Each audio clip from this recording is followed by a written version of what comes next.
have to have some leverage of competency. The sad part is I have no swag, dog. We are back. We're getting up on it. Draft is next week. Might even be this week. I don't know when this is going out, but we are here with a two-time national champion to break down the one, the only Ladd McConkey. 89, what do you like? What do you love? What don't you like about this potential end of the first round pick? I like him. I like Ladd. So when I was at the combine, Ladd and Luke and so I just saw the back of the jerseys at the back of the No Bull shirt, Mm-hmm. and they were running and warming up, and then he come back, and I go, and it's Luke, and I said, "What's up, Ladd?" Luke goes, "No, Steve, it's Luke. Not all white guys look alike." Not all white receivers are the same. I said, "Come on, dog." I said, "I just saw the Mick." He was like, oh, "Okay," but here's the funny part. He did like look in the back because he forgot that both do have Mick, Yeah. and so it was kind of a little. He said, "Which one am I again? I'm okay." He was like, "No, oh yeah, it's kind of so." But anyway, so that was my little. So 20. Ladd McConkey, 5'11", 187. 2023 won the Warfield Trophy for community service, but he can actually play football. So I just want to make sure, because sometimes you get that community service, like that's that YMCA participation. Like he ain't very good, Yeah. but he gotta fill a box. Yeah, great in the locker room, great in the community. Yeah, can't play football. That's not the case right here. 2022 second team All SEC. 2021 freshman All SEC team. Best games: Florida, Missouri, Auburn. Worst game: Kentucky, Tennessee, Alabama, where he does his work. In the slot, only 30%, 204. Out wide, 485, 70%. Games played, 39. 119 receptions, 1,687. Receiving yards, 14 touchdowns, 2 drops in 2023, 10 total in his whole collegiate career. 20 first down, 2023, 82 total first downs. Interesting with Ladd because he's gotten better and better each and every year. He's played with multiple quarterbacks, multiple wide receivers. So you can see he's stolen and used, plagiarized, borrowed all the best things that he's experienced and witnessed. All these guys, A.D. Mitchell, Pickens, Jermaine Burt, all these different players that he's watched over the years. He's been in the same locker room. And he was to some degree, I feel he was the go-to guy at times when not a big play, when they need that little clutch play. My comp for Ladd, he is a faster version of Hunter Renfrow, consistently and very dependable. Why are you shaking your head? Because he's white? Of course. You got to make the cross race comparison here because Ladd is not like the rest of these white receivers. Like he's not an Edelman. I don't think he's a Renfrow. I mean, you know better than I am. I don't know why I'm talking to you like this, but he's like way more of a all-around receiver than a traditional, at least to me, than a traditional slot guy that have come out over the years, like a Renfrow. Yeah. Well, Ladd is kind of put in a category. He's either ranked 1 or 2, depending on which people you talk to on their boards, as a slot receiver. So I say Hunter Renfrow is because I like Hunter Renfrow. Oh, I don't dislike Hunter Renfrow at all. Okay, some people may think I'm throwing it out there based on race. I'm basing it on consistency, sure, dependability, right? Hunter Renfrow for Clemson when Deshaun Watson was the quarterback. Bro, when they needed a good play, when they needed that go-to play, and I'm not talking about the big play. I'm talking about the big play that's like 3 yards. Yeah. Like when they needed a big play leading and coming back in the championship, they ran sprint right option out of the slot. To who? Yeah, Renfro. Thank you. I like Hunter because Hunter is one of those guys, and I made jokes about it, and it's actually true. Hunter has bought some land down probably about 2 hours away from Charlotte. And I say that he's gonna have a 10, 12-year career if what's transpired in Las Vegas hasn't taken all the energy out of him. Right? Seriously. He's not gonna look like the guy that you go, he's a football player. Sure. You're gonna go, man, he went to school for agriculture. Yeah. Agriculture. Yeah. He's gonna own a landscaping business. But you don't know he made, $50 million playing football. Mm-hmm. I'm just saying. So what I'm saying is, he's, when you see, I've never had this experience because I'm not tall, but I have had this experience because I'm black and I have tattoos. I've been in Europe and somebody's walked up to me and said, "Hey, are you a rapper?" Because I'm black with tattoos. Just like when you see somebody that's tall, you go, he must play basketball. Mm-hmm. When I look at Hunter and I look at Ladd, I don't go, man, those probably are most consistent clutch wide receivers in college football that are going to turn out to have probably a 7 to 10 year NFL career, right, being clutch in the National Football League. Unassuming. That's why I say and put him in that category. I love Hunter Renfrow. Bro, that's one of my favorite wide receivers because everything you see about him does not ooze consistent third down NFL wide receiver and clutch wide receiver in college. Sure. That's why I have that comparison. No, I get it. I just think I think Ladd has more branches on his route tree. He probably does because he's been allowed to play outside a lot more than Hunter was. Right? So I agree with that. I agree with that statement. Yeah. I actually love that statement. I try. Yeah. I try every once in a while. Let's get into the film and kind of show you. I love the way he's just attacking the speed of speed and attacking the leverage of the corner because of his speed. He plays fast. And let me show you some plays right here. And just settle in on that. Look at the wiggle. Mm-hmm. Tax goes up top, gives him a little wiggle, breaks down the DB. I would have loved use his hands a little bit more. He doesn't always use his hands at the top of the route. He uses hands at the top of the route, and it should have been a face mask in my opinion. But hey, what do I know? You see how he wants to turn his head, but his face mask is being held against him. Yeah. Now, so he was at the bottom of it. Now he goes back at the top. The first play was in the first quarter. Still running the same route. Goes against zone coverage. They're doubling him. Supposed to just great play design. Linebacker's supposed to be funneling underneath, and he doesn't. Late to the party, stumbles. Great throw, protects it. Now here's my jerk route. I love this. I love the little jerk route he's running. This is a great. This shows his knowledge and understanding the game.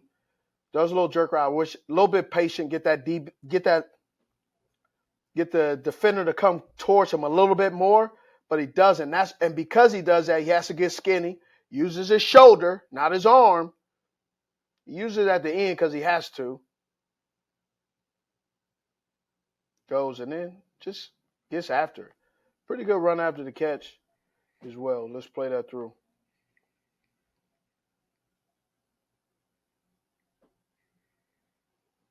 Slippery. Very. He's gonna sneak. He sneaks up on some folks that, in a way, you don't really even think about it.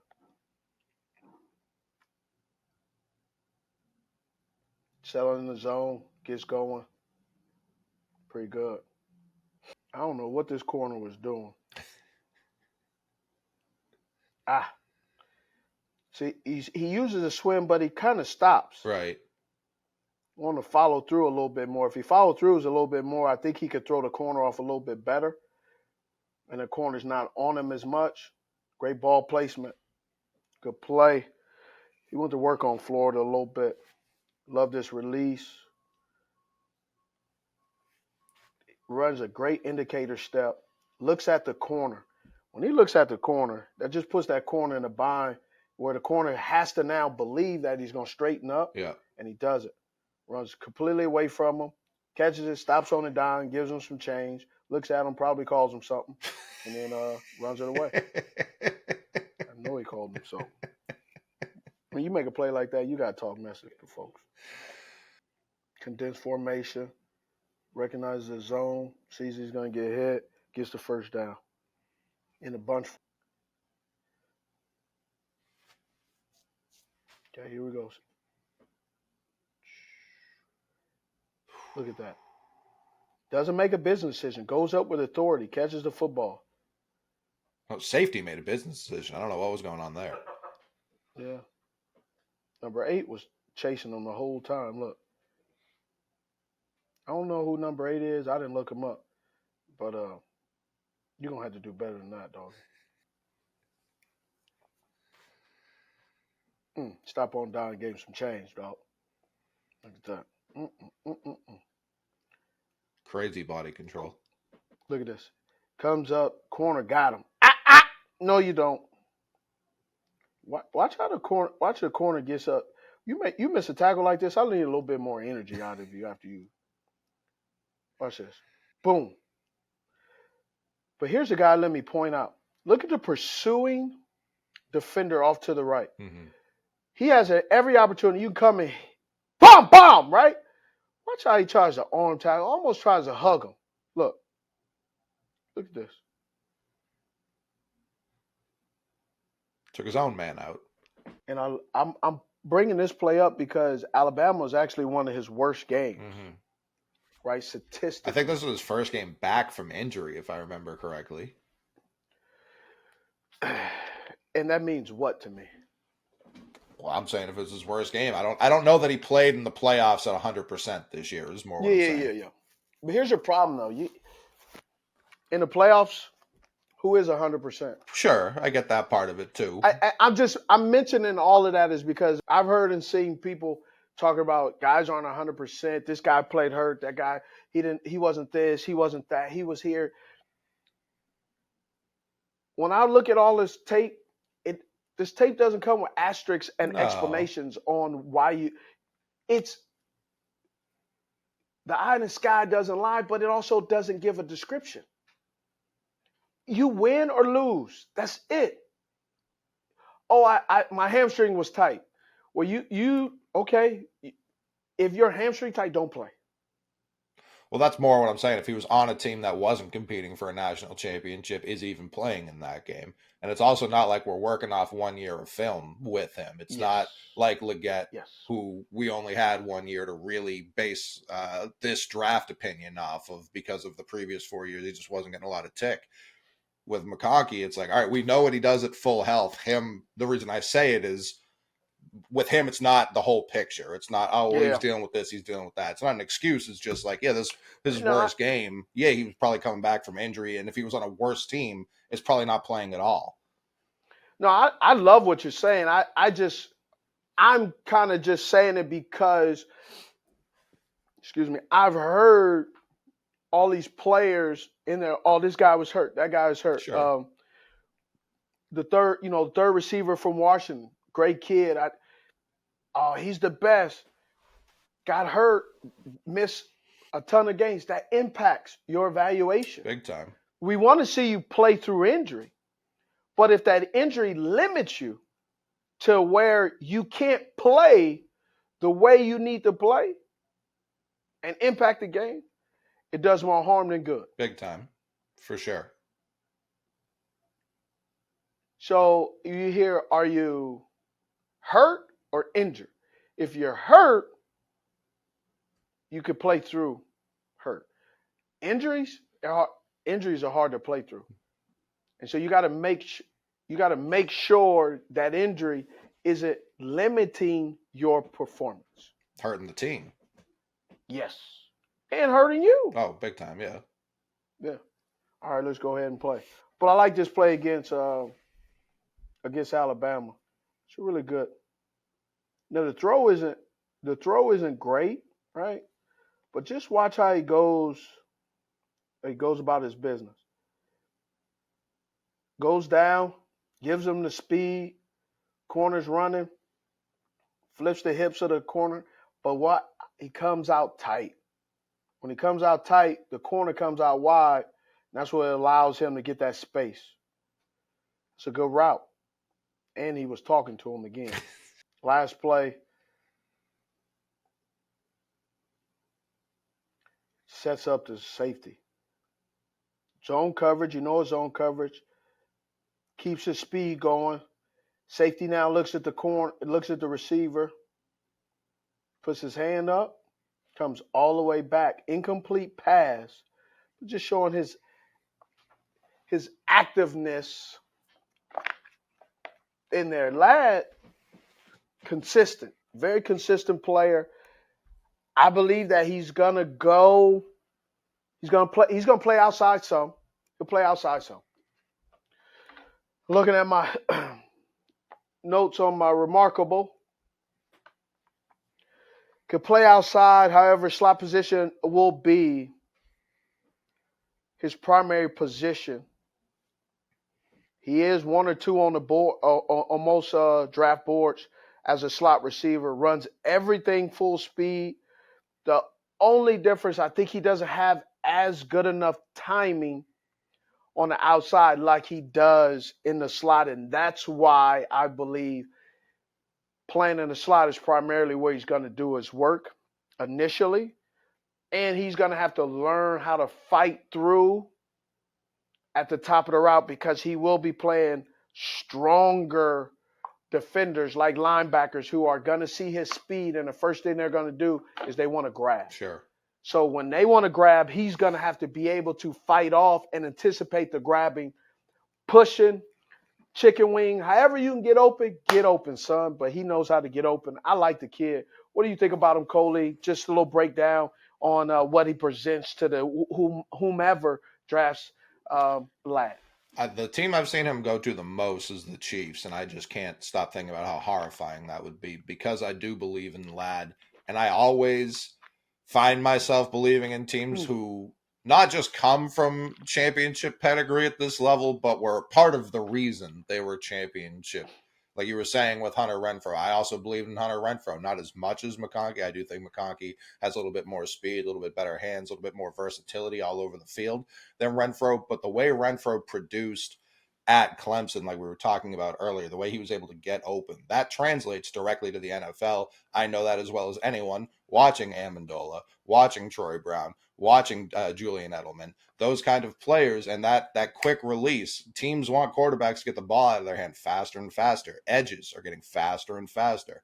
Pressure's getting home faster than ever. Offensive line play across the league has deteriorated a little bit over the last couple of years. If you want your quarterback to get the ball out of his hands, and if you want Patrick Mahomes to not have to do everything on his own and extend play after play after play, no matter how good or bad the offensive line is, getting him a guy who can get open immediately seems to be like a pretty good idea to me. But wherever he goes, I think he's going to be a weapon. And I don't, like we talked about, I do think he does have that versatility. You can hand it to him. You can line him up in the slot. I'm not saying you want to toss him jump balls, but he did win 40% of those at the collegiate level last year. So I don't know that he can't win those as well. The Chiefs will be an interesting dynamic because it really really depends if Ladd is off the board in the second round. The Chiefs traditionally, fundamentally, under Andy Reid, don't draft first round wide receivers. Sure. They don't believe in drafting a first round wide receiver. Now they can shock us this year, but I just don't see it happening because I think there's so much depth at the wide receiver position, and traditionally with Coach Reid and how they do things, I can see getting Ladd if he's in the second round available. That can really help them. Rashee Rice, whatever his stuff is going on, right? He's their number one receiver, or number one wide receiver. However, their number one wide receiver is Travis Kelce. Number two is Rashee Rice, and I can see a Ladd or Ricky being in there, and then the Sky, you got that speed that they like to have to attack the defense, Right. but then also intertwine the creativity of a really good fast slot receiver who knows that's his role. When I look at the Chiefs, what has happened with the Chiefs is they've had 2s and 3 wide receivers who have been thrusted into the number one position, and it hasn't worked.